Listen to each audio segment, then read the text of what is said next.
ज्यावेळेस खिल्जीने आक्रमण केलं की मराठी भाषेवर अटॅक करायचंय, आता पण तोच प्रयत्न चालू दिसतोय का? जेव्हा कोणी नवीन राज्यकर्ता यायचा असतो पहिल्यांदा लोकल भाषेवर अटॅक केला जातो. इंग्रज आले, पोर्चुगीज आले, फ्रेंच आले, सगळे जो राज्यकर्ता येतो पहिल्यांदा ते आधी लोकल भाषेवर अटॅक करतात आणि लोकांना त्यांच्या रूट्सपासून वेगळं करतात. मग त्यांना मेंटली कंट्रोल करणं सोपं जातं. मग ती नवीन पिढी तयार होते, नवीन ब्रीडची. तुम्ही ज्या भाषेमध्ये बोलता ती भाषा तुमचे विचार डेव्हलप करते आणि विचारानं रियालिटी होते आणि रियालिटीनं सोसायटी डेव्हलप होते आणि सोसायटीमुळं एक संस्कृती तयार होते, सिव्हिलायझेशन तयार होते. तुम्ही जर एखाद्या भाषेला मारलं त्या भाषेची संस्कृतीही जाते. डायव्हर्सिटी काय आहे आपल्याकडे? उगाच डायव्हर्सिटी नाही, भाषा वेगवेगळ्या आहेत, प्रत्येक भाषेचं कल्चर आहे, प्रत्येक भाषेचं लिटरेचर आहे, म्हणून ती डायव्हर्सिटी आहे. ती डायव्हर्सिटी जर मेंटेन करायची तर भाषा तुम्हाला ठेवावीच लागेल. वेगवेगळ्या ज्या भाषावर प्रांतरचना आहे, भाषावर प्रांतरचनेच्या अंडर हेही प्रॉमिस केलं होतं की भारताची एक भाषा नसणार आहे, आम्ही कोणतीच भाषा कोणावर लादणार नाही. आणि आता तो कायदाच तुम्ही डावलायचा प्रयत्न करताय. मित्रांनो, स्वागत आहे आपल्या लय हार्ड या पॉडकास्ट चॅनलमध्ये. विविध सामाजिक विषयांवर आपण भाष्य करत असतो आणि त्याप्रकारे तसे पाहुणे देखील आपल्यासाठी आपल्याला लाभत असतात. त्यांच्या माध्यमातून आपल्याला बऱ्याच गोष्टी, नवीन गोष्टी समजतात किंवा आपण त्यातून शिकण्याचा देखील प्रयत्न करतो. आज आपण पाहतोय महाराष्ट्रामध्ये किंवा भारतभर प्रांतवाद किंवा भाषावाद हा मोठ्या प्रमाणावर त्या ठिकाणी आपल्याला दिसतोय. मराठीसाठी आंदोलन करणारी एक फळी आणि मराठी विरोधात आंदोलन करणारी एक फळी, असं आपल्याला एक चित्र दिसतंय. त्यासाठी आज आपल्यासोबत जोडली गेली आहे देवश्री. देवश्री, तुझं स्वागत आहे. नमस्ते. देवश्री परखड मत मांडण्यासाठी प्रसिद्ध आहे, निर्भीड आहे. आज आपण जाणून घेऊ तिचं मत काय मराठीबद्दल. तुझं स्वागत आहे देवश्री. नमस्ते. आपण आता हा जो मराठीचा एवढा मोठा वाद जो चालू आहे त्याच्याकडे कसं बघू शकतो? आता काल परवा आपल्याला बातमीमध्ये आलंय की हिंदी भाषा सक्तीची केली आहे प्राथमिक शिक्षणापासून, तर ते जरा प्रॉब्लेमॅटिक. त्याच्यानंतर लोक जरा जास्त, सगळेच लोक बोलायला लागलेत हिंदी भाषा सक्तीची नसावी.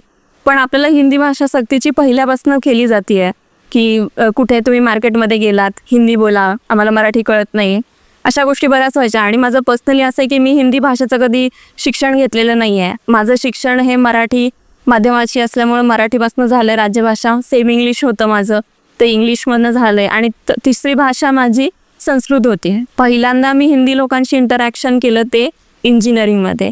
मी 12वी वगैरे पण नाही केलं, मी टेक्निकल डिप्लोमा केला, तिथे पण इंग्लिश सब्जेक्ट होता, तो पण पहिल्या वर्षाचा, आणि तो फार हाय लेवलचा, लिटरेचर लेवलचा इंग्लिश होता.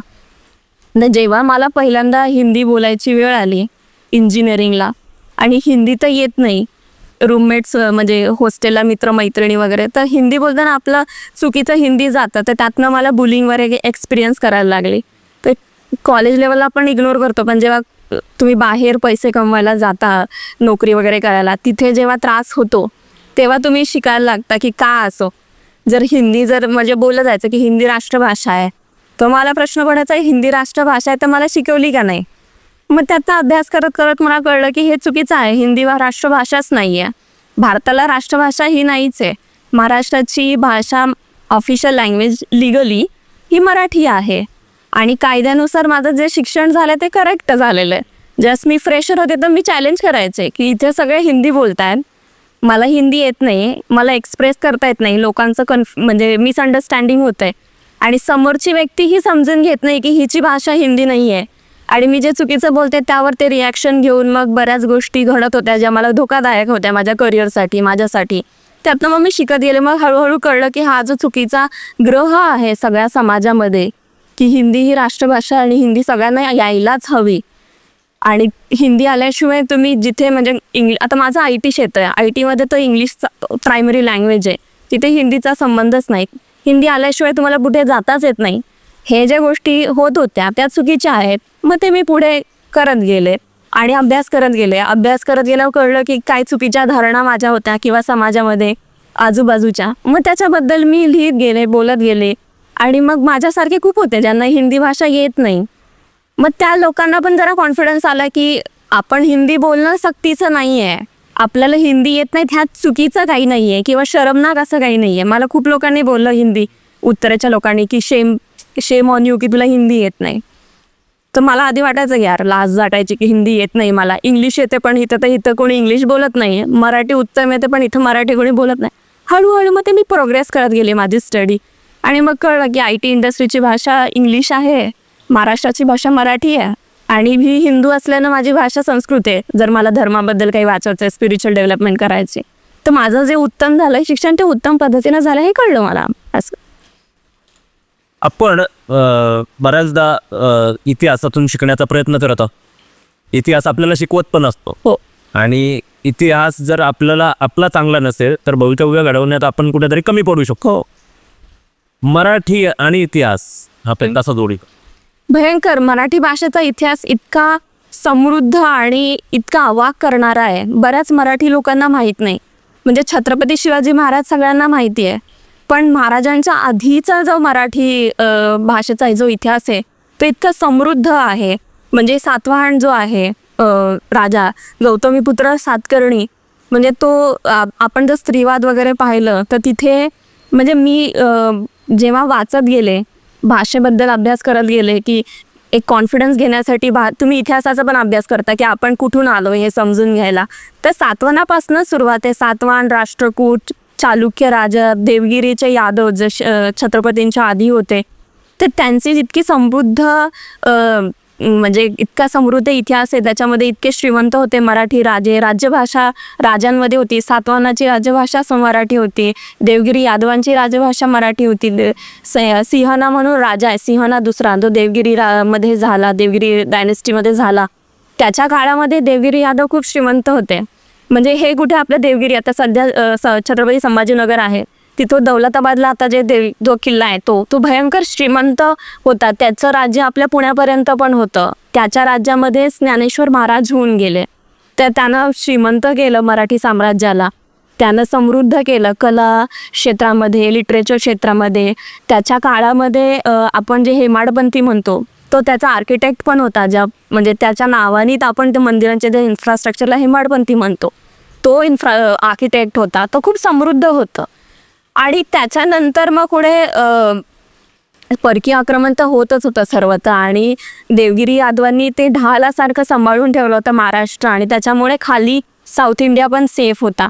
पण रामदेव रायाच्या काळामध्ये खलजीला टॅक्स भरायला लागला. त्यांनी देवगिरीच्या किल्ल्याला वेढा घातला. पण जो देवगिरीचा किल्ला आहे आणि यादव आहेत, देवगिरी यादव, यांना लढून नाही हरवलेलं, त्यांनी कॅप्चर करून हरवलेलं आहे. की त्यांचं फूड सप्लाय बंद करून, म्हणजे जो फूड सप्लाय कोकणातनं येणार होता त्याच्यामध्ये मीठच पाठवलं. म्हणजे युद्धात तर हरवता आलंच नाही त्यांना, खलजीला. त्यांना अटक केलं देवगिरीमध्ये. सगळ्या राजांना फूड सप्लाय बंद झाल्यामुळं रामचंद्र रायांनी सरेंडर केलं आणि त्यांनी खलजीला टॅक्स भरायला सुरुवात केली. पण त्याचा जो मुलगा आला नेक्स्ट, त्यानं महादेव राया, त्यानं रिवॉल्ट केला. तो म्हणे की मी खिलजीला टॅक्स भरणार नाही. मग त्यानं मलिक काफूरला पाठवलं. मलिक काफूरनी ब्रुटॅलिटीनं त्याला म्हणजे गप्प केलं. त्याच्यानंतर रामचंद्र जावयाचा जावई त्यानं पण रिटालिएट केलं. मग त्याच्या वेळेस खूप जास्त स्ट्रिक्ट ॲक्शन घेतल्या मलिक काफूरने, आणि खूप जास्त क्रूर पद्धतीनं त्याच्या जावयाला बंद केलं. आणि मग महाराष्ट्र खिलजीच्या अंडर गेला मलिक काफूरमुळे. पण त्यात जो ज्ञानेश्वर महाराजांपासनं मराठीचं कौतुक केलं जातं. ज्ञानेश्वर महाराजांचं ओवी प्रसिद्ध आहे की अमृतादे पैजा जिंके मराठी भाषा, इतकी समृद्ध भाषा. आणि पुढे जी मराठी चालवली, ती संतांमुळे चालली. कारण की एकदा खलजीचं राज्य आलं महाराष्ट्रावर, त्यांनी पर्शियन भाषा, त्यांची भाषा राज्य करायला सुरुवात केली. मराठी भाषेवर त्यांनी अटॅक सुरुवात केला. कारण की भाषेवर अटॅक का करतात लोक कोणी, म्हणजे इंग्रज जर पण आले, त्यांनी पहिल्यांदा संस्कृत भाषेवर अटॅक केला आणि लोकल भाषांवर अटॅक केला. कोकणामध्ये पोर्चुगीज आले, त्यांनी कोकणी भाषेवर अटॅक केला. भाषेवर कुणी अटॅक का करतं? कारण की भाषेबरोबर तुमचे लिटरेचर असतं, साहित्य परंपरा असते, तुमच्या पूर्वजांचे विचार असतात, तुमचा इतिहास असतो, तुम्ही त्या भाषेतनं शिकता. आणि मग तुम्हाला म्हणजे फिजिकली स्लेव करणं, म्हणजे गुलाम करणं सोपं आहे. म्हणजे आपण एखाद्याला फिजिकली मारून टाकतो. आता छत्रपती शिवाजी महाराज आता नाही आहेत फिजिकली, पण त्यांचे विचार आहेत. त्या विचारांमुळे नवीन लोक निर्माण होतात त्याच विचाराचे आणि प्रेरणा घेतात. तसं फिजिकली अटॅक करणं कोणाला सोपं आहे, पण मेंटली जे अटॅक होतो मानसिक जो आहार होतो तो परमनंट लॉंग टर्म चालतो. त्यामुळं प्रत्येक जो कोणी परकी आला त्यानं पहिल्यांदा भाषेवरच वार केला. तसा खिलजीनं पण मराठी भाषेवर वार केला. जो देवगिरी यादवांनी मराठी भाषा समृद्ध केली होती, ज्ञानेश्वर महाराजांसारख्या संतांना हाताशी ठेवून राजाश्रय देऊन, हेमाडपंथी जो आर्किटेक्ट होता त्याला राजाश्रय देऊन जो त्यांनी समृद्ध केली होती मराठी भाषेला, ते खिलजीनं अटॅक केलं, मलिक काफूर वगैरे, आणि हळूहळू मराठीचा इन्सल्ट सुरू केला, मराठी वापरायची नाही. ते त्या काळातही झालं होतं. आणि त्या काळामध्ये देवगिरी यादव आणि त्यांच्या लोकांनी महाराष्ट्र धर्म या नवीन धर्माला जन्म दिला. ज्या महाराष्ट्र धर्माच्या अंडर तुम्ही जे क्लॉज आहेत की तुम्ही मराठी भाषेचा वापर सातत्यानं करायचा, मराठी भाषा घरात मार्केटमध्ये इकडे तिकडे बोला, व्यापारात बोला, म्हणजे जिवंत ठेवा, तुम्ही त्याच्यामध्ये नाटकं करा, त्याच्यामध्ये तुम्ही एंटरटेनमेंटच्या गोष्टी करा, अभंग करा, ह्या सगळ्या गोष्टी महाराष्ट्र धर्मांतर झालेल्या आहेत. त्या काळामध्ये 1200च्या काळामध्ये हे झालेलं आहे ऑलरेडी. आणि मग तिथनं महाराष्ट्र धर्माची सुरुवात झाली. आणि महाराष्ट्र धर्म हा छत्रपती शिवाजी महाराजांच्या आधीपासूनचा आहे. आणि तोच धर्माचा आधार घेऊन त्याच्यामध्ये हिंदू धर्माचं पालन करा, तुमचं जुने जे परंपरा आहे, तुमचे संत साहित्य आहे, तुमचे जे मंदिरं आहेत त्यांचं संरक्षण करा. स्पेशली भाषेवर जास्त महत्त्व आहे महाराष्ट्र धर्माचं, की तुमचे जे जुन्या ओव्या आहेत, जुन्या जे लिटरेचर आहेत, जसे म्हणजे देवगिरी यादवांच्या आधी सातवाहन होऊन गेले, सातवाहनच्या काळामध्ये खूप सारं मराठी लिटरेचर लिहिण्यात आलं, ते पण त्यांनी जतन करून ठेवलं आणि ते पुढे चालवलं. आणि ती पुस्तकं अजूनही आहेत. हा इतिहास आहे मराठी भाषेचा. पुढे ज्यावेळेस इस्लामिक राजवट होती महाराष्ट्रामध्ये, तेव्हा पण तो महाराष्ट्र धर्माची म्हणजे प्रेरणा घेऊन, म्हणजे खूप जास्त अन्याय सहन करून सुद्धा संत लोकांनी, तुकाराम महाराजांनी, नामदेवांनी, बहिणाबाई चौधरी, त्या सगळ्यांनी, म्हणजे मुक्ताई, सगळ्यांनी महाराष्ट्र भाषेला जिवंत ठेवलं, ते लिटरेचर समृद्ध केलं. आज तुम्ही जर आजच्या काळामध्ये तुकाराम गाथा इतकी आपण डोक्यावर घेऊन नाचतो, पण विचार करा ती गाथा त्या काळामध्ये लिहिली होती जेव्हा मराठी भाषा बोलणं पाप समजलं जायचं. त्या काळामध्ये त्यांनी ती भाषा समृद्ध केली. त्या काळामध्ये आपण गुलाम होतो, ते जे त्यांनी लिहिलं होतं स्पिरिच्युअल नॉलेज, त्याच्यामुळे समाजाला खूप मोठी ताकद मिळाली. कुठे जेव्हा सगळं तुम्हाला कोणीच ऐकत नाही तर लोक देवाला गारणं गायला जातात. तर ते तुकारामांचे जे ओव्या होतात, अभंग होते, त्यानं तो समाज टिकून राहिला. आणि नंतर मग छत्रपती महाराजांचा जन्म झाला. तर छत्रपती महाराजांच्या जन्माच्या वेळेस पण म्हणजे एक रेकॉर्ड्स आहेत की आधी मराठी बोलणारी लोक किती, महाराजांनी राजकोष लिहिला, त्याच्यामध्ये पर्शियन शब्द काढले. म्हणजे असं राज्याभिषेक ज्यावेळेस चालू होता, पहिला हिंदू राजा होणार होता, एवढा मोठा राज्याभिषेक, बाहेर आपले महाराष्ट्र बरेच त्यांना अपोज पण झाले. आणि हा खूप मोठा सोहळा होता आणि खूप बिझी सोहळा होता. मॅनेजमेंट एवढी धाकधुकीचं मॅनेजमेंट असून, राज्याभिषेक सोहळा असून, ब्रिटिश, पोर्चुगीज, मुघल या सगळ्यांना बोलवायचं, एवढ्या लोकांचं मॅनेजमेंट, रायगडावर एवढ्या वरती घेऊन जायचं, एवढ्या सगळ्या धाकधुकीमध्ये त्यांनी राजकोष लिहायची ऑर्डर दिली आणि तो लिहिला. बरेच पर्शियन शब्द त्यांनी मराठी भाषेतनं काढून ओरिजिनल मराठी शब्द पुन्हा आणले. एवढं महत्त्वाचं, म्हणजे महाराजांनी पण तेवढं महत्त्व दिलं त्या भाषेला. एवढ्या धाकधुकीमध्ये त्यांनी हे नाही केलं की हे प्रायोरिटीचं काम नाही आहे, आपलं मॅनेजमेंट आधी बघा, ह्यांची सेफ्टी बघा, एवढं सगळं असून सुद्धा त्यांनी राजकोष लिहिला. काहीतरी महत्त्व असेल ना. त्याच्यामध्ये खूप रेकॉर्ड्स आहेत की छत्रपतींच्या आधी मराठी बोलणारी लोक किती होती. ते जेव्हा इम्प्रूव्ह व्हायला लागले, त्यांनी ज्यावेळेस एस्टॅब्लिशमेंट सुरू केली, तेव्हा मराठी बोलणारी लोक किती होती. महाराजांची एस्टॅब्लिशमेंट झाल्यानंतर मराठी बोलणारी किती लोक होती. त्याच्यानंतर पुढे मग बाजीराव पेशवे वगैरे आपलं एक्सपान्शन जे झालं, आज पाकिस्तानमध्ये पण मराठी लोक आहेत, आज ओडिसामध्ये मराठी लोक आहेत, तंजावरला मराठी लोक आहेत. तर मराठी भाषा ही भयंकर समृद्ध आहे. आणि मी तर म्हणते पाकिस्तानमध्ये, ओडिसामध्ये, तंजावरमध्ये राहणारी जी मराठी लोक आहेत, हे आपल्या इतिहासाचे जिवंत पुरावे, चालते बोलते. एकदा का मराठी भाषा गेली तर हळूहळू त्यांना पाकिस्तानचा जो मराठी माणूस आहे त्याचा प्रेरणा आपण आहोत की कुठेतरी माझ्या महाराष्ट्रामध्ये मराठी बोलली जाते. ते लोक आजही पुरणपोळी करतात, आजही गणपती बसवतात, आजही लेझिम खेळतात. संस्कृती त्यांनी जपून ठेवली. आणि अवघड आहे त्यांच्यासाठी हे सगळं जपून ठेवणं. बलोचिस्तानमध्ये जे आपले मराठी लोक आहेत, हळदी होते, लग्न होतं, हळदीची गाणी बोलली जातात. जर त्यांचं प्रेरणास्थान महाराष्ट्रामध्येच मराठी गेली तर त्यांची ताकद कुठून राहणार आहे. त्यांना हेच होईल ना की पुढे चला. आता तिकडे उर्दू ऑफिशियल भाषा आहे पाकिस्तानची. इथे जर तुम्हाला मराठी तुमच्या राज्यात टिकवता येत नाहीये, उर्दू आणि हिंदी फार जवळच्या भाषा आहेत, तिकडच्या पोरांना जे पुढचे येतील मराठी वंशज पाकिस्तानी मराठी लोकांचे, त्यांचा पण तेच होईल ना की उर्दू आणि हिंदीमध्ये तसं पण कन्फ्युजन आहेच तिथे. मग तिथे पण मराठी मरणार. हळूहळू साऊथला चालली आहे मराठी. मग तंजावरच्या मराठी आपली तंजावरला मराठी वेगळी खास आहे, कर्नाटकमध्ये मराठी खास आहे, ती हळूहळू जाणारच.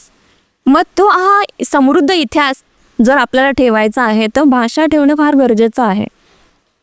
तुम्ही आता बोलला की मराठीवर अटॅक झाला ज्यावेळेस खिलजीने आक्रमण केलं महाराष्ट्रावर. आता पण तोच प्रयत्न चालू दिसतोय ना की मराठी भाषेवर अटॅक करायचा आहे. जेव्हा कोणी नवीन राज्यकर्ता यायचा असतो, पहिल्यांदा लोकल भाषेवर अटॅक केला जातो. इंग्रज आले, पोर्चुगीज आले, फ्रेंच आले, तिथे पुन्हा त्याच्यानंतर खिलजी आला, मुघल आले, आदिलशाह, निजामशाह, सगळे जो राज्यकर्ता येतो पहिल्यांदा ते आधी लोकल भाषेवर अटॅक करतात आणि लोकांना त्यांच्या रूट्सपासून वेगळं करतात. मग त्यांना मेंटली कंट्रोल करणं सोपं जातं. मग ती नवीन पिढी तयार होते, नवीन ब्रीडची, जे जुन्या विचारांचे जे आहे. एक मी तर म्हणजे भाषा कसं आहे की एक रोमन राजा आहे, तो काय म्हणतो, having a second language is like a having a second soul. म्हणजे तुम्ही भाषेमध्ये विचार करता, ज्या प्रकारची तुमची भाषा आहे तुमच्या कानावर एक साऊंड पडतो. म्हणजे फॉर एक्झाम्पल मी जर आता तुम्हाला म्हटलं जोकर, तुम्ही जर जोकर म्हटलं, विदूषक म्हटलं की तुमच्या एक आकृती तयार होते विदूषकाची. मी विदूषक म्हटल्यानंतर तुमच्या डोक्यामध्ये गाढवाची प्रकृती म्हणजे इमेज नाही तयार होत, एक विदूषकाचीच होते जो रंगीबेरंगी कपडे घालून हसतोय, नाचतोय. किंवा त्या विदूषकाची कपडे पण तुमचे ग्रे किंवा ब्राऊन असे होत नाही, ठळकच त्याचे रंग येतात. तुमच्या कानावर जेव्हा शब्द पडतो त्यानं तुमचे विचार सुरू होता आणि त्या विचारांनी तुमची रियालिटी येते. तर भाषेचं तसंच आहे, तुम्ही ज्या भाषेमध्ये बोलता ती भाषा तुमचे विचार डेव्हलप करते आणि विचारानं रियालिटी होते आणि रियालिटीनं सोसायटी डेव्हलप होते आणि सोसायटीमुळं एक संस्कृती तयार होते, सिव्हिलायझेशन तयार होते. तर संस्कृतीची कॅरियर भाषा आहे. तुम्ही जर एखाद्या भाषेला मारलं त्या भाषेची संस्कृती ही जाते. म्हणजे ते आहे की ते अटॅक जो खलजी करत होता महाराष्ट्रामध्ये मराठी भाषेवर, किंवा ब्रिटिशर्स करत होते किंवा पोर्चुगीज करत होते, सध्या थोडंफार तसंच चालू आहे. पण त्या काळामध्ये कसं चाकूखुऱ्याने तलवारीनं होत होतं. आता पॉलिटिकल जरा जास्त होत आहे की मेंटल डॉमिनन्स क्रिएट करायचा, मेंटल अटॅक जास्त होतोय. आणि आता त्या काळी अवजार वापरले जायचे, तलवारी, तोफा. आता एक मोठा अवजार यूज केलं जाते, त्याला शेम म्हणतात. शेमिंग केलं जातं. तुम्ही मराठी, आता मध्ये परवा न्यूज आली होती, तुम्ही मराठी लोक घाणेरडे आहात, मच्छी वगैरे खाता. मुंबईला जी केस आहे, तर मुंबईला कोकणी लोक राहतात. मुंबईच्या देवीला कोकणी लोकांची देवी आहे एकविरा आई मुंबादेवी, तिला माशांचा प्रसाद दिला जातो. ती संस्कृती आहे त्यांची. समुद्राच्या जवळ तुम्ही नाही एक्सपेक्ट करू शकत की ते लोकांनी बाजरी आणि ते खावं. तिथं पहिलं साधन मासे होतं, गरिबांचं पहिलं अन्न मासेच असणार. ती संस्कृतीतनं डेव्हलप झालेलं आहे. तुम्ही त्यांच्याकडनं एक्सपेक्ट नाही करत की तुम्ही गाजर वगैरे खा, तिथं उगवतच नव्हतं ते. आणि संस्कृतीनं जर मासे त्यांच्या प्राथमिक आहार झाला, तेच पुढे कॅरी करतात.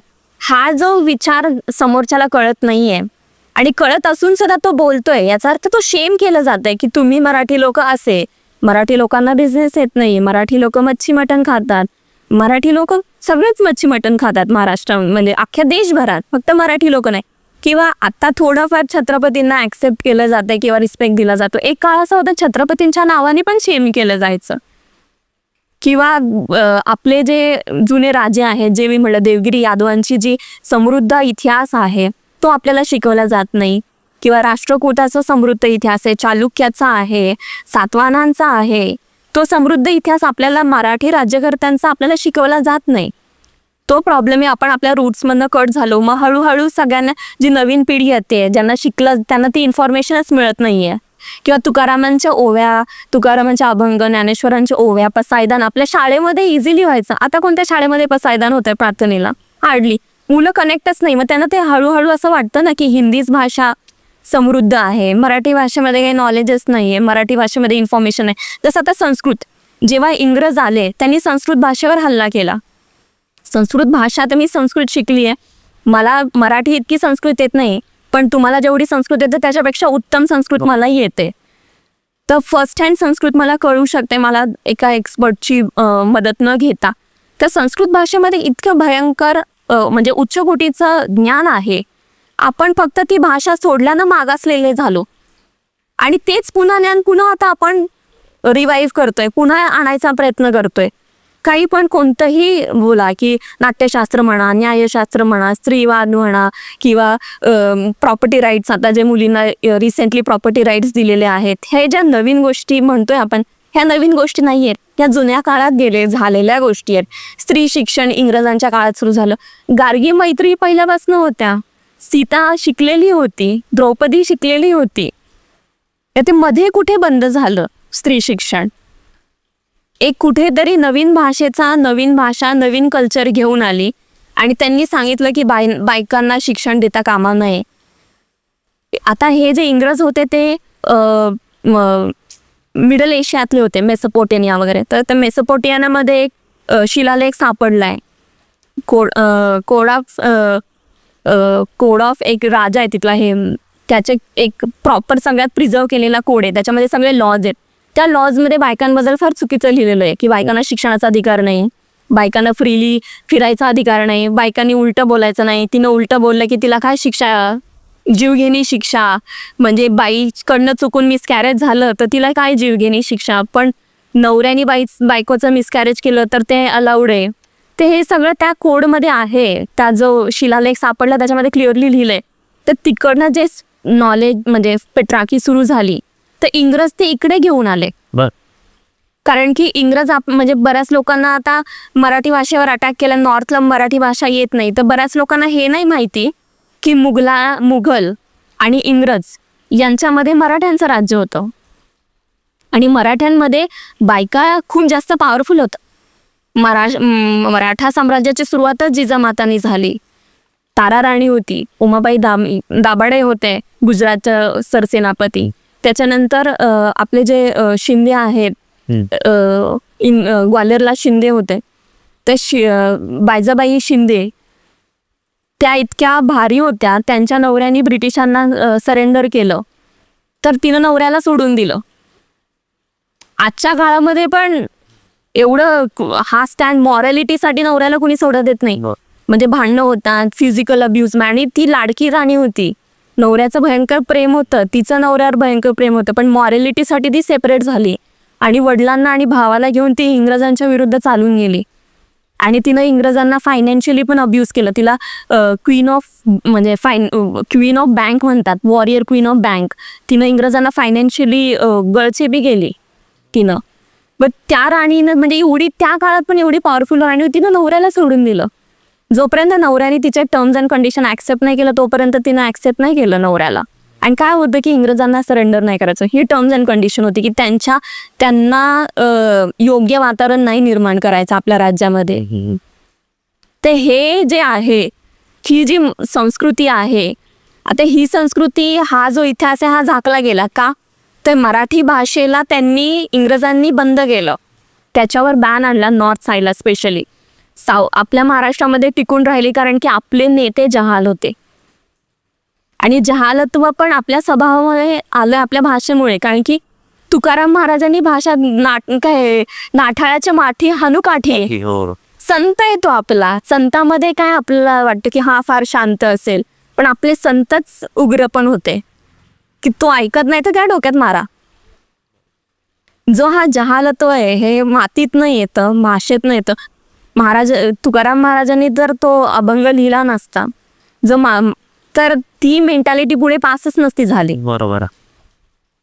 की कोणीतरी मोठा माणूस आहे त्यानं तुम्हाला जस्टिफाय केलं की जर होत नसेल तर मार द्यावा,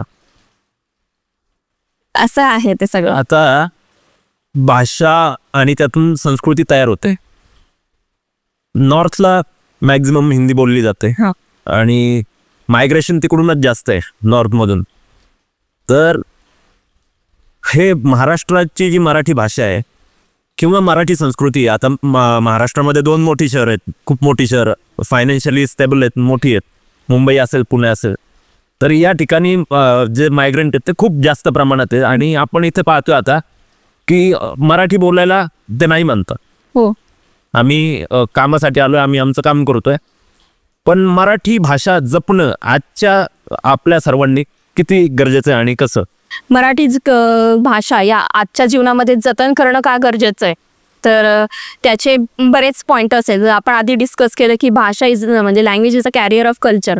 तर मराठी संस्कृतीमध्ये, कल्चरमध्ये आपल्या इथे महिलांना खूप चांगल्या प्रकारे फ्रीडम आहे. मुक्ताईपासनं जिजामाता, त्याच्यानंतर सावित्रीबाई फुले, आनंदीबाई जोशी, खूप साऱ्या प्रॉमिनंट वुमन महत्त्वाच्या ज्या लढवय्या आहेत सामाजिक, त्यांनी जे चेंजेस आणले, बहिणाबाई चौधरी वगैरे. तर महिलांना अधिकार आहे हा आपल्या संस्कृतीचा एक पार्ट आहे.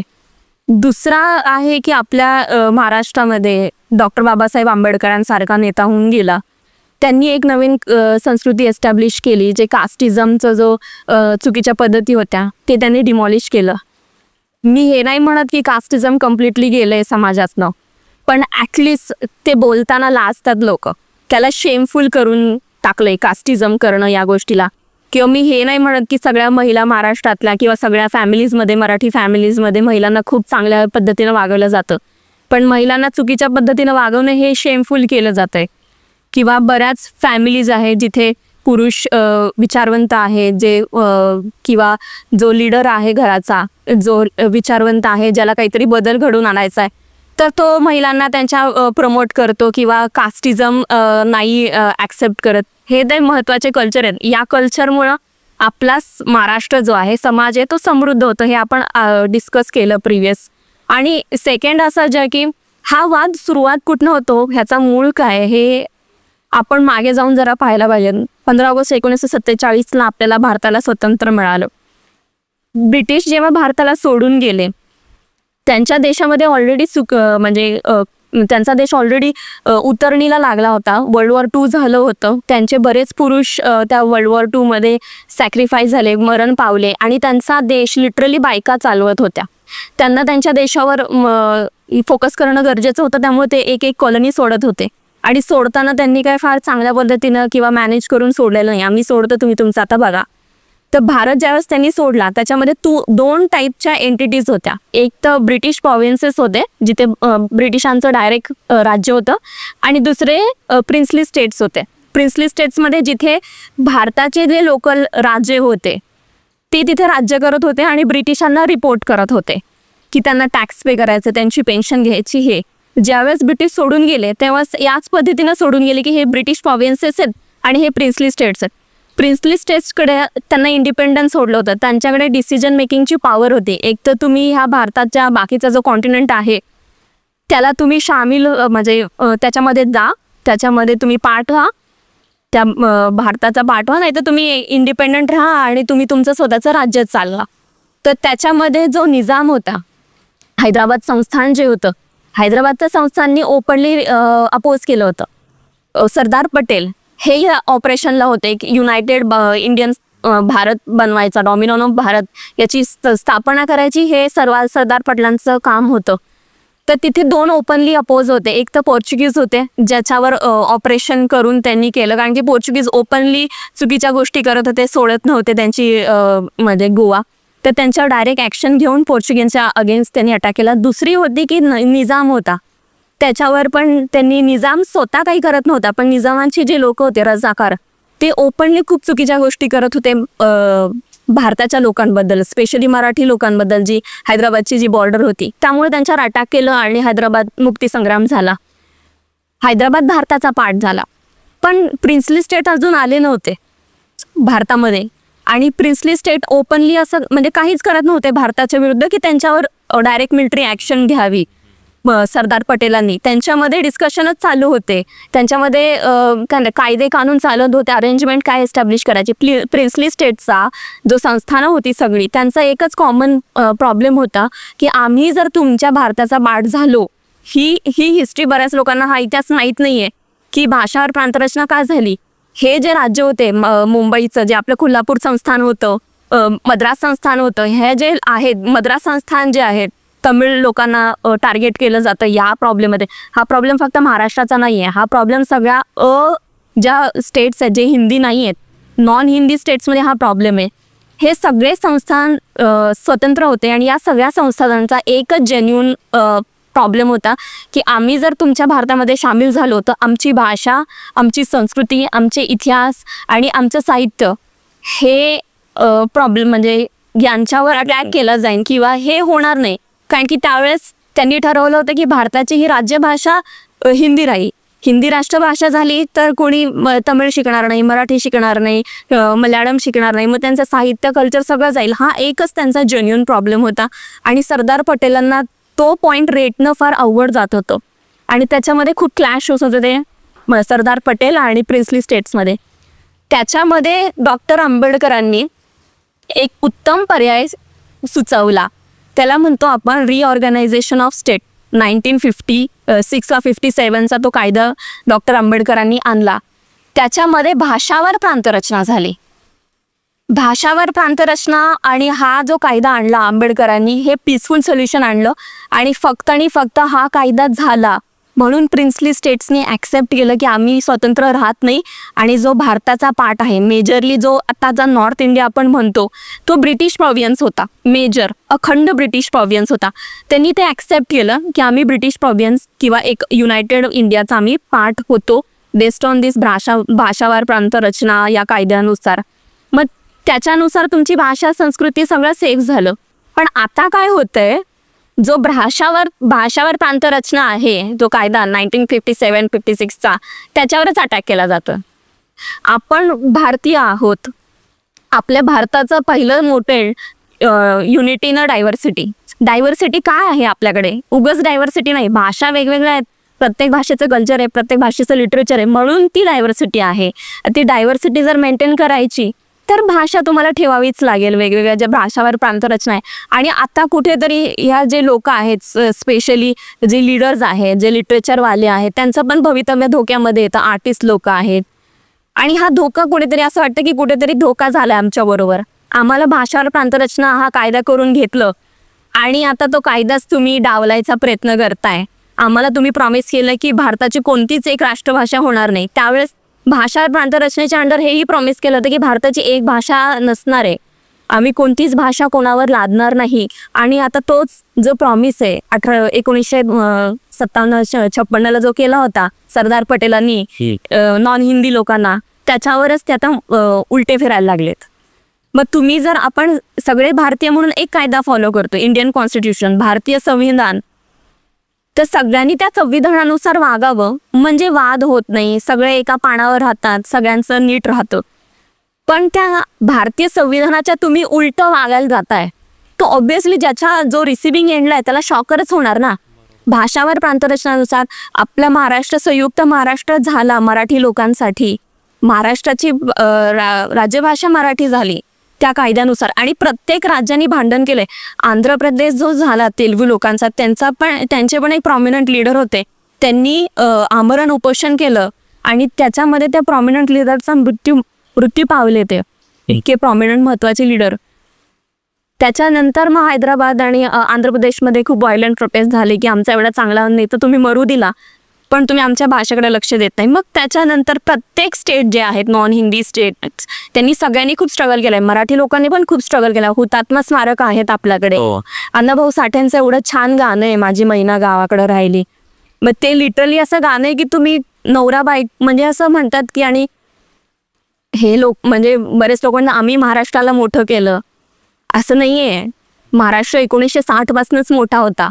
अण्णाभाऊ साठेंनी गाणं लिहिलंय की माझी मैना गावाकडे राहिली. त्या नवऱ्याची काय तडफड आहे, बायकोला सोडून येतो इतक्या दूर, त्याच्या बायकोची काय तडफड आहे, आपला नवरा जातो, तो नवरा जिवंत येईल की नाही माहीत नाही. अशा खूप कपल्स आहेत ते सेपरेट राहिले भारताला महाराष्ट्राला मोठं करण्यासाठी.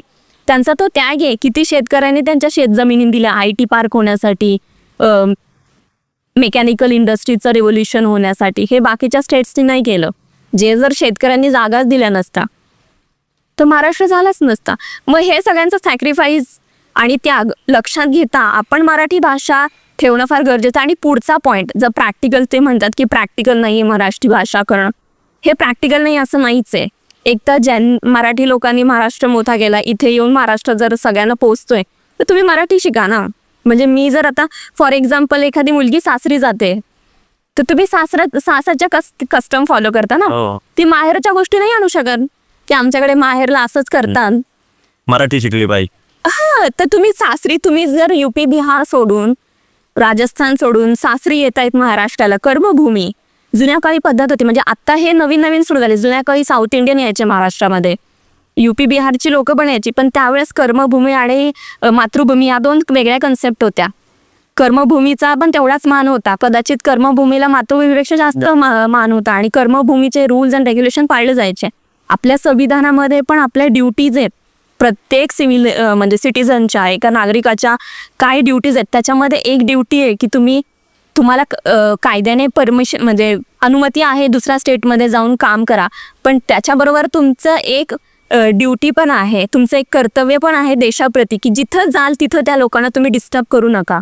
जिथे जाल तिथले कायदे कानून पाळा. इथला जर कायदा कानून आहे की तुम्ही मराठी शिकली पाहिजे किंवा महाराष्ट्रामध्ये मराठी चालते तर तुम्ही मराठी शिका. आणि ह्यांचा आणखी एक पॉईंट असतो की कुठे लिहिले मराठी शिकली पाहिजे. महाराष्ट्राची राज्यभाषा मराठी आहे, हे एक क्लिअर कम्युनिकेशन आहे.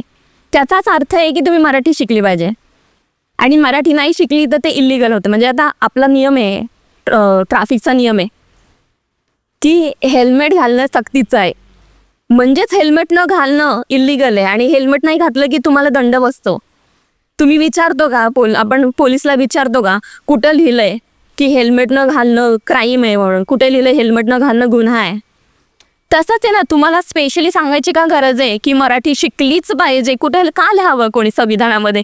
आणि ज्यावेळेस संविधान बनवलं त्यांना तेवढा वेळ होता का?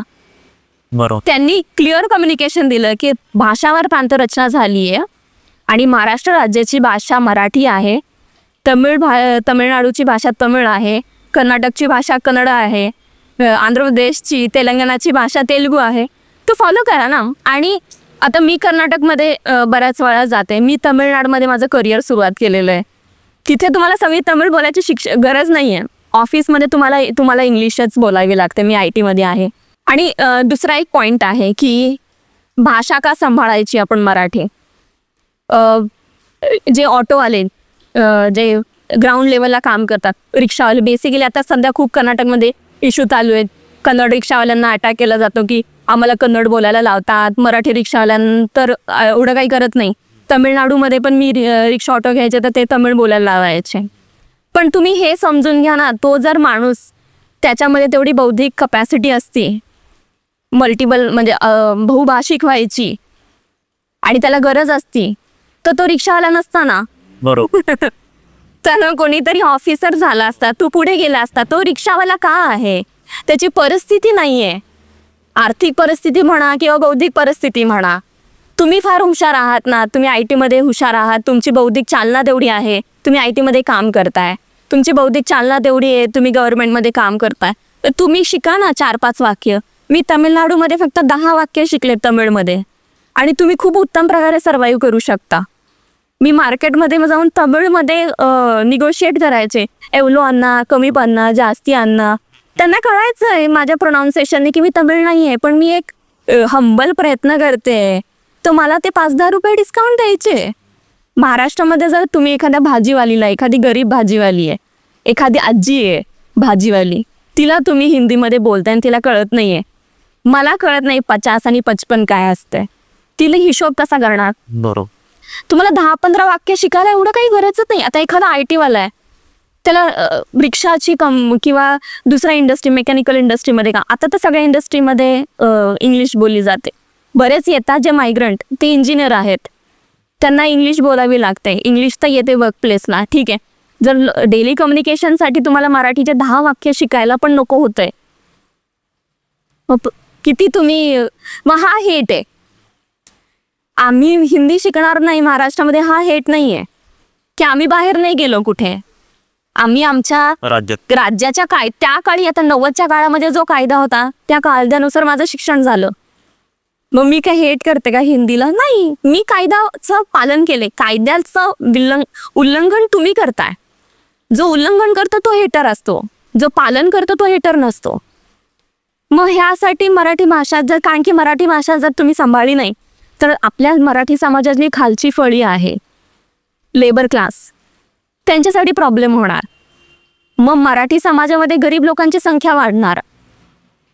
आणि मग आता जे बॉलिवूडमध्ये दाखवतात, शांताबाई, कांताबाई, कांबली नेहमी मराठीच असते, करप पोलीस हा नेहमी मराठीच असतो, कांबळे हवालदारच असतो. पण ती सत्य परिस्थिती आहे का? कामते, करकळे ऑफिसर होते, वैद्य आपले मिलिटरी ऑफिसर होते. मग हे जे तुम्ही दाखवता ह्याचं प्रोजेक्शन होतं अख्ख्या समाजावर. आणि तुम्ही भाषा जर ठेवली, आता जर तुम्ही भाषा MPSC चालते मराठीमध्ये, इंग्लिश मराठीमध्ये, त्याच्यामध्ये जर हिंदी आणली, त्याची गव्हर्नन्सची जी फळी आहे तिथे सगळे मराठी लोक जाणार नाही. तुमचं गव्हर्नन्सच तुमच्याकडे नाही राहिलं तर तुमचं राज्य तुमच्याकडे राहणारच नाही. आणि राज्य जर तुमच्याकडे राहिलं नाही तर तुमच्या लोकांनुसार तुम्ही नियम आणि कायदे करणार नाही. आणि कुठेतरी तो सायकोलॉजिकली एक बायस येतो. तुम्ही तुमच्या कम्युनिटीला तुम्ही फेवर करताच. तुम्ही असं अपेक्षा करू शकत नाही किंवा असं अज्युम करू शकत नाही की तिथे जर नेता माझा दुसऱ्या भाषेचा असेल तर तो, मी मराठी आहे तर मला तो काम करेल किंवा मला फेवर करेल किंवा मला मदत करेल. ह्याची पॉसिबिलिटी फार कमी आहे. वेरस तिथे बसणारा नेता जर माझ्या भाषेचा आहे, माझ्या आयडेंटिटीचा आहे, तर तिथे होप आहे की तो माझ्यासाठी काहीतरी करेल. तर याच्यासाठी फक्त भाषा म्हणजे हे नाही आहे की एक भाषा आहे तुम्ही बोला, याच्यासाठी खूप कारणं आहेत. आणि भाषा अख्खा समाज घडवते. आणि थोडं आता आपले जसं मी सुरुवातीला सांगितलं की मराठी भाषेचं कल्चर आहे जे स्त्रीवादी कल्चर आहे, अँड म्हणजे कास्टिझमला म्हणजे शेमफुल नजरेनं पाहिलं जातं. मी ट्रॅव्हलर आहे, मी नॉर्थला गेले होते. नॉर्थला तुम्ही ॲज अ ट्रॅव्हलर गेला किंवा ॲज अ नॉर्थ इंडियन गेला किंवा कोणी का असं ना, पहिला प्रश्न असतो कौन जात से हो. अच्छा. महाराष्ट्रामध्ये किंवा मराठी माणूस कधी तुम्हाला तुमची जात विचारली का कोणी?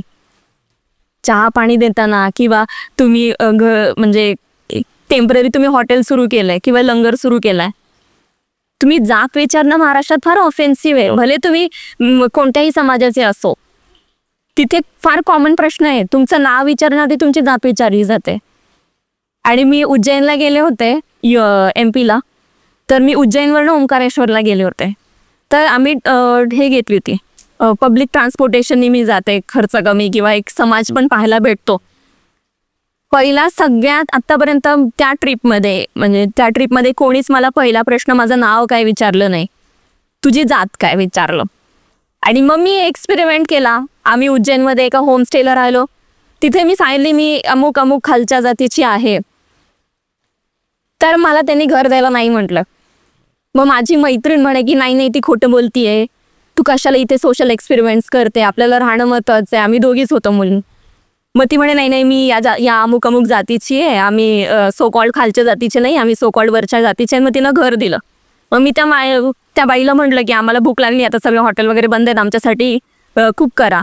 आता तिचं घर सेपरेट होतं होमस्टेपासनं, तिचं रेसिडेंट. तर तिनं आम्हाला पैशासाठी दिलं, पण तिनं कुक करायला नाही तर नाहीच म्हणले, ती कुक करणार नाही आमच्यासाठी. आणि कारण हे की मी तिला आधी फिरकी घेऊन म्हटलं की मी सो कॉल्ड खालच्या जातीची आहे. आणि वेरेस दुसरीकडे मी गेले आणि मी सांगितलं की मी सो कॉल्ड या जातीची आहे, सो कॉल्ड वरच्या जातीची आहे. तर वा कौतुक. म्हणजे मला आधी वाटायचं की कास्टिझम नाही आहे, कशाला reservation, I was like that. पण जेव्हा मी स्वतः सोशल एक्सपेरिमेंट केला की ही फॅक्ट आहे, आणि हे जर भाषेनुसार भाषेबरोबर कल्चर चालत येतं, तर हिंदी भाषा सक्ती केल्यानं हे कल्चर पण येणार. तिथे बायका घुंगटमध्ये आहेत, अजूनही आहेत. खूप IT मधल्या मुली आहे ज्या इथे महाराष्ट्रामध्ये शर्ट पॅन्टवर राहतात, शॉर्ट्समध्ये राहतात, मायक्रो मिनीमध्ये राहतात, पार्टीज करतात, दारू पितात. पण जेव्हा ते त्यांच्या जागी जातात त्या पूर्ण छातीपर्यंत घुंगट घेऊन बसतात, चुल्यासमोर रोटी करतात, ओढणीशिवाय बाहेर जात नाही. त्या गोष्टी इकडे येतात भाषेबरोबर, त्या गोष्टी आणि हळूहळू यायला लागले आहेत. कारण की ज्यावेळेस आम्ही म्हणजे मी PJला माझ्या मैत्रिणीवर तिकडे जायचंय, कामाला बायका असायचं, ते सांगायच्या आम्हाला मराठी बायका की सोफ्यावर बसू देत नाहीत.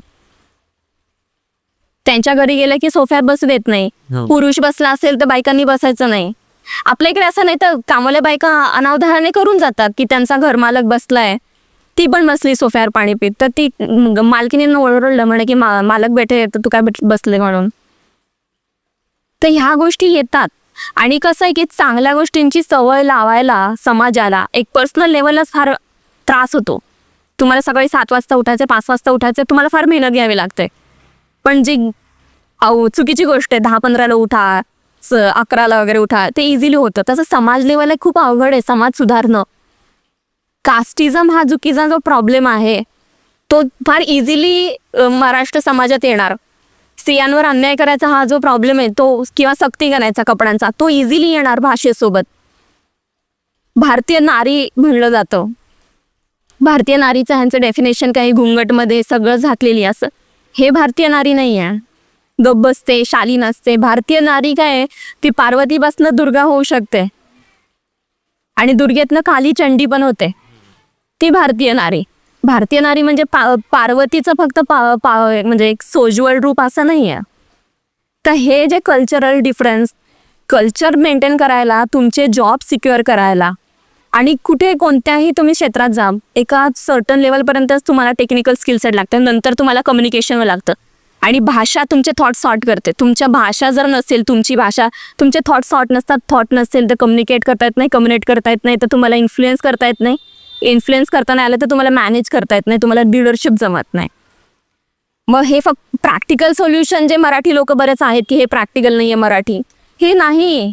तुम्ही जस्ट हिंदी आत्मसात करता ॲज अ मराठी लोक, तुला त्या हिंदी माणसा इतकं त्या भाषेमध्ये विचार नाही करता येणार. मग त्याला सोल्युशन काय, जसं इंग्रजीचं आधी सोल्युशन होतं की घरी पण इंग्लिश बोला.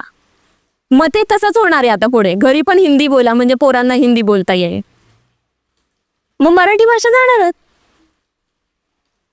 आता हिंदी भाषा एक 2-3 दिवसापूर्वीच बातमी मी वाचली पेपरमध्ये. वाद चालू आहे महाराष्ट्रात की मराठी अमराठी, आणि एक मराठी माणूस म्हणून मला तर अभिमान आहे माझ्या भाषेचा, जसं तुम्हाला पण आहे. पण आपल्याच राज्य सरकारने एवढा वाद चालू असताना हिंदी भाषा सक्तीची करून टाकली आहे.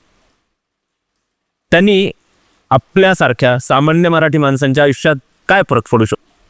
त्यांनी सक्तीची भाषा केली आहे. प्रायमरी म्हणजे प्राथमिक शिक्षणापासून पहिलीपासून सक्तीची भाषा केली आहे. ॲक्च्युली हे फक्त महाराष्ट्रामध्ये नव्हतं. कर्नाटकमध्ये हिंदी भाषिक लोक हायकोर्टापर्यंत गेले होते की आम्ही कन्नड भाषा शिकणार नाही, का तर आमच्या मुलांचा स्कोर कमी येतो. दिल्ली बोर्ड आहे तर कन्नड भाषा का शिकायची, इंटरनॅशनल बोर्ड आहे तर कन्नड भाषा का शिकायची. महाराष्ट्रामध्ये पण मराठी भाषा सक्तीची केली शिकायला, आधी नव्हतं. आता दिल्ली बोर्ड असो, इंटरनॅशनल बोर्ड असो, मराठी भाषा सक्तीची केली. आपल्या महाराष्ट्रामध्ये एज्युकेशन पॉलिसी 3 लँग्वेज पॉलिसी आहे. मग त्याच्या अंडर मराठी भाषा सक्तीची तुम्हाला राज्यभाषा म्हणून शिकावी लागते. दुसरी भाषा लोक सिलेक्ट करतात इंग्लिश. इंग्लिशच्या ठिकाणी तुम्ही दुसरी भाषा पण करू शकता, कोणती पण तुम्हाला हवी ती. पण सामान्यतः लोक इंग्लिश भाषा घेतात कारण की इंटरनॅशनल कम्युनिकेशनसाठी. तिसरी भाषा जी आहे ती पण ऐच्छिक आहे. त्याच्यामध्ये तुम्ही कोणती पण भाषा घ्या. मी संस्कृत घेतली होती, काही लोक हिंदी घेतात. माझ्या काही मैत्रिणी आहेत ज्यांना माहिती होतं की त्यांना जॅपनीज ट्रान्सलेटरच व्हायचं तर त्यांनी जॅपनीज घेतली होती शाळेपासून. काही मैत्रिणी तिला माहिती होतं की तिला जर्मन ट्रान्सलेटरच व्हायचं तर त्यांनी जर्मन घेतली होती. तर हे पॅटर्न 3 भाषा पॉलिसीमध्ये होतं. तर पुढे एक म्हणजे एक तर आहे की हे लोक फार दूरचा विचार करतात. जर एखादा मुलगा आहे स्टुडंट जो अमराठी आहे, ज्याला मराठी म्हणजे महाराष्ट्राच्या शाळेमध्ये ॲडमिशन घेतलं जातं, 10वीचा स्कोर त्याचा मराठी भाषा सक्तीची, इंग्लिश भाषा आणि दुसरी भाषा कोणी त्यानं घेतली, लेट्स सी त्यानं हिंदी जरी घेतली आणि मराठी मुलगा आहे दुसऱ्या साईडला, ज्याचं पॅटर्न माझ्यासारखं आहे, मराठी इंग्लिश आणि संस्कृत अशी भाषा आहे ना जिथे तुम्हाला 100% मार्क पडू शकला. जेव्हा रेसला येतात ही 2 पोरं, तर संस्कृत भाषा किंवा जर्मन भाषा किंवा दुसरी फॉरेन भाषा घेऊन ती पोरं पुढे जातात. ह्यांना ते नाही करता येत कारण की ह्यांना हिंदी शिकायचीच आहे, त्यांना हिंदी सोडायची नाही आहे भाषा. म्हणजे ते लोक किती प्रामाणिक आहे बघा, ते दुसऱ्या कर्नाटकमध्ये जाऊन, महाराष्ट्रामध्ये जाऊन त्यांची भाषा त्यांच्या मुलांना शिकवतातच. पण आपले लोक आपल्याच महाराष्ट्रामध्ये राहून आपली भाषा शिकत नाही. पण प्रॉब्लेम तो आहे, स्कोरिंगला मराठी मुलं पुढे जातात कारण की त्यांना मराठी ऑलरेडी येते, इंग्लिश येते आणि फॉरेन लँग्वेज घेऊन किंवा आजकाल संस्कृतचं, मी सुद्धा संस्कृत भाषा प्रमोट करते, माझी संस्कृत भाषा होती, तर संस्कृत भाषा घेऊन पुढे जातात, त्या मुलांचे स्कोर कमी येतात, त्याच्यामुळे ते कॉम्पिटिशनला मागे पडतात. मग आता मराठी मुलांना कॅच नाही करता येतं, त्यांना पण खाली घ्या. मराठी मुलांना हिंदी, तर मला सुरुवातीला 5वीला आणि म्हणजे 5वीला होतं मला हिंदी, मी 56 आणि 55च्या पुढं कधीच गेले नाही. वेरज मला जेव्हा संस्कृत सुरू झालं, मी 95च्या खाली कधीच आले नाही. ज्यावेळेस मी जर हिंदी भाषा घेऊन 10वीच्या परीक्षेला बसले असते, तर माझा आज जो 89 किंवा 90 स्कोर आहे 10वीचा, ज्याच्यानं माझं करिअर एवढं सगळं बिल्ड झालं, ज्यानं मी इंडिपेंडंट झाले फायनान्शियली, मला वेगवेगळ्या अपॉर्च्युनिटीज मिळाल्या, कदाचित त्या मिळाल्या नसत्या, इंजिनिअरिंगला ॲडमिशनच झालं नसतं, कारण की हिंदी भाषेमुळे माझा स्कोर कमी आला असता, कारण मला भाषाच येत नाही. बरोबर. तो हा पॉईंट आहे की त्यांना त्यांच्या मुलांना रेसमध्ये ठेवायचं आहे, आणि मग रेसमध्ये पुढे जाता येत नाही कुठेतरी, मग ते एक चुकीचं इनजस्टिस आहे की मग मराठी मुलांना मागे खेचा. मग तो हा प्रॉब्लेम आहे, हा कॉम्पिटिशनचा प्रॉब्लेम आहे. आणि म्हणजे कुठेतरी म्हणजे पुढे आता जनगणना वगैरे होते, राज्याची जी राज्यभाषा आहे ती बदलू शकते. आज महाराष्ट्राची राज्यभाषा मराठी आहे, कित्येक राज्य आहे त्याच्या 2-3 राज्यभाषा आहेत. हरियाणाची राज्यभाषा एकेकाळी तमिळ होती. बरं.